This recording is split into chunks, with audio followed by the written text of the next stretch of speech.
Hello there. My name is Gabriel Utterson. If you're watching this, then something must have happened. Something worth making my investigation matter. I'm a lawyer, and my friend Henry Jekyll, a scientist, wealthy beyond means, is being blackmailed by a man named Mr. Hyde. At least, that's what I'm going to prove. Alright, you ready? Yes. Do I look at the camera? Do I look at you? Just look at me, we're just having a conversation. Okay. Yeah. Now, the reason I've asked you to talk to me today is because my friend, my client, Dr. Jekyll, I have reason to believe, because of some recent events, that he's being blackmailed by a man named Mr. Hyde. And I know that you all used to be former research partners, and I was wondering what information you might have that could help me in my investigation of this blackmail possibility. Yes, well, Dr. Jekyll and I were indeed research partners.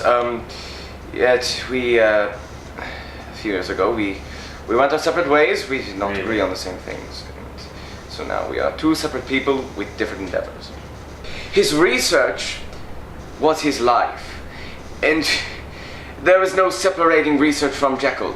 It was the same person. He was a scientist, but he was so absorbed in his work was everything he did, and there was no way I could become closer to him as a friend. And we had disagreements, and we went, like I said, we went our separate ways. Was it a research disagreement or a personal disagreement? Well, personally, I did not agree with his research, so I left. And I haven't seen him for a few years, so I don't know what he does now. So there's only so much I can tell you. At the time, what was he researching?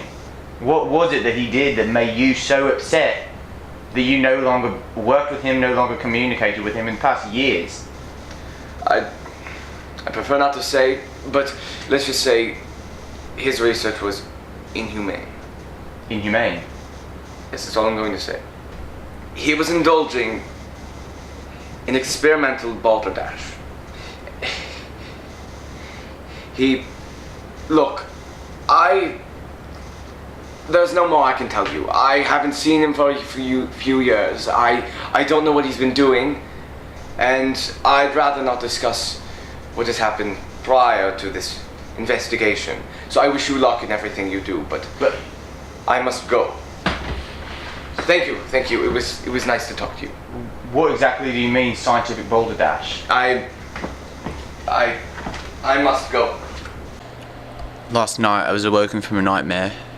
There was a faceless man running down the street, terrifying, trampled a little girl, and then later he was standing over Jekyll's body while Jekyll was sleeping, and he demanded for Jekyll to rise. So I woke up, didn't sleep much last night, and I decided to go visit Jekyll, and I learned from his butler, a Mr. Poole, that Hyde now has full access to his servants, to his laboratory, and to his home. I don't see why Jekyll will give such a man all of this for no reason other than blackmail. Tonight Jekyll's having a dinner party, so I suppose I'll get myself dressed up and go talk to him. It was a lovely dinner party, Jekyll. Well, I'm glad you enjoyed it. Of course, as always. I've been meaning to talk to you about your will. What, you want the chess set as well? The sole proprietor of your will, a man named Hyde, Mr. Hyde. I'm going to grow weary of him. Why is that? I don't know if he's worthy. How can you be sure? Well, this Hyde and I we're very close business partners, and our affairs are ones we like to keep to ourselves, and I prefer to keep it that way.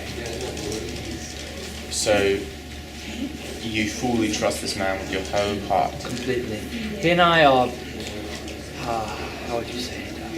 one and the same. Our interests are the same, and I wish that you would respect the will and its requests.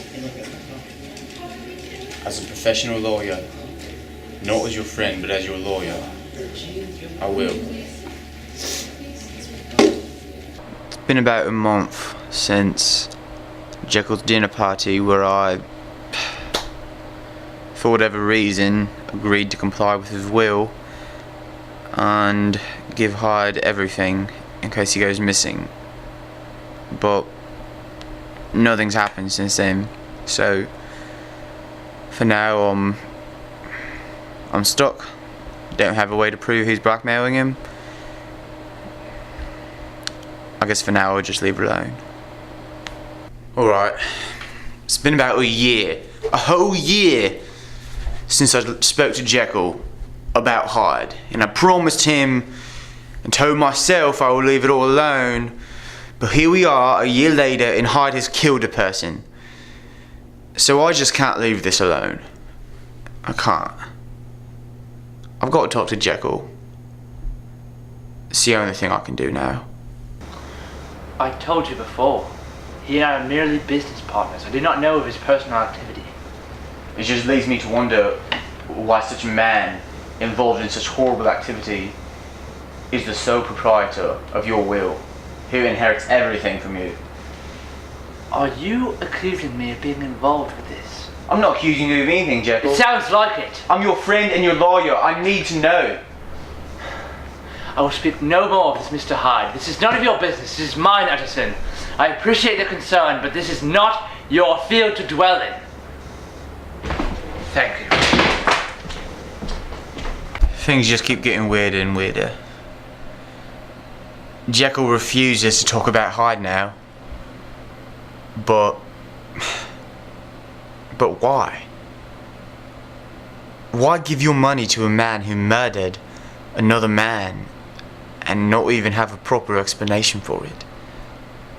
I don't have a proper explanation for that at all. Alright, I'm about to go see Jekyll. So, he's supposed to be pretty ill. Can't know about this camera.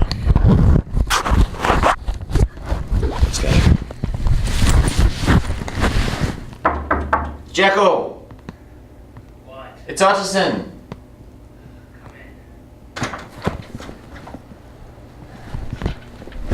Hello.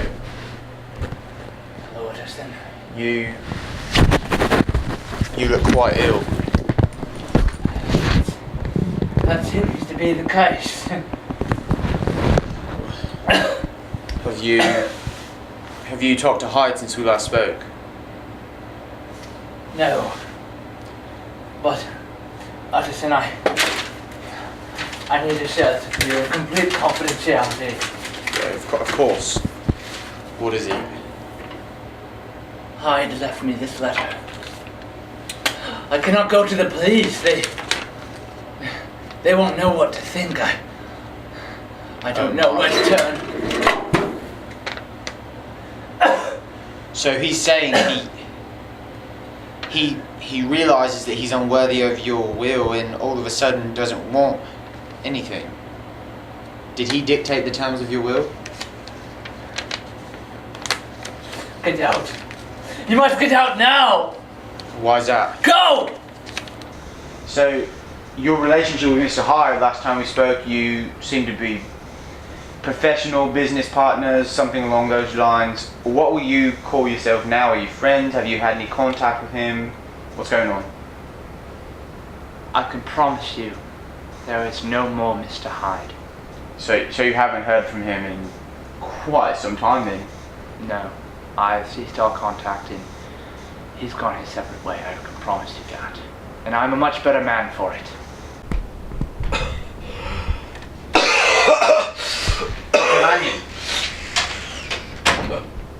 Come closer. I can't hear. What's happened? I'm very ill.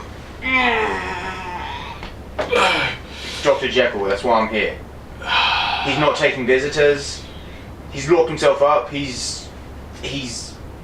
Look. I don't know what's going on. Look, I I figured you'd come here because of Jekyll. But look, I am not at liberty to discuss Jekyll. I need talk you- about anything. Lanyon, I need you to speak more about this experimental boulder dash you mentioned in the last time we spoke. I don't understand why you bother me. Here on my deathbed, I don't want to talk about Jekyll. Then I suppose my visit here was a waste. Wait. What? Wait.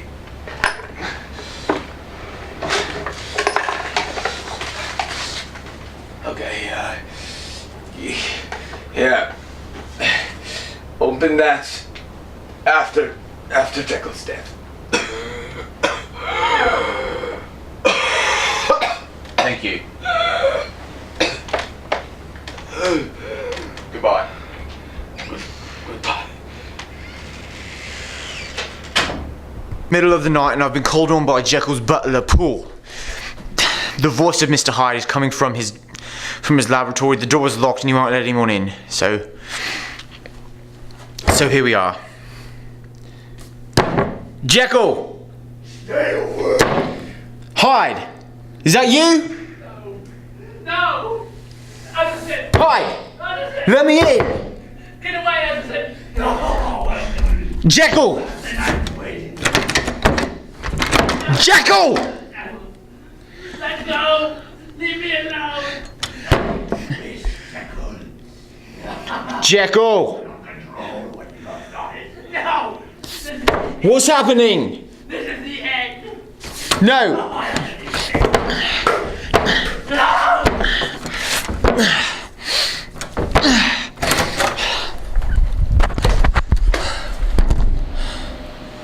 Jekyll. Jekyll! Oh no. Hyde. Hyde. He's dead. Jekyll! Where?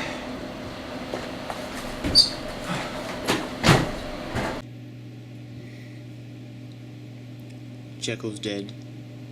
Hyde is dead. Lanyon's dead. There's only one thing to do now.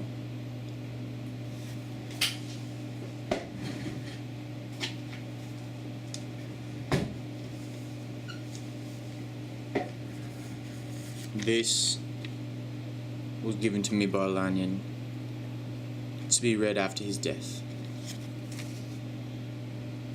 This found at the scene of Hyde's death.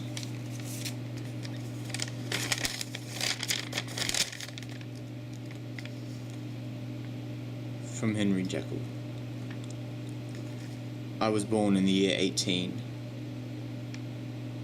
to a large fortune.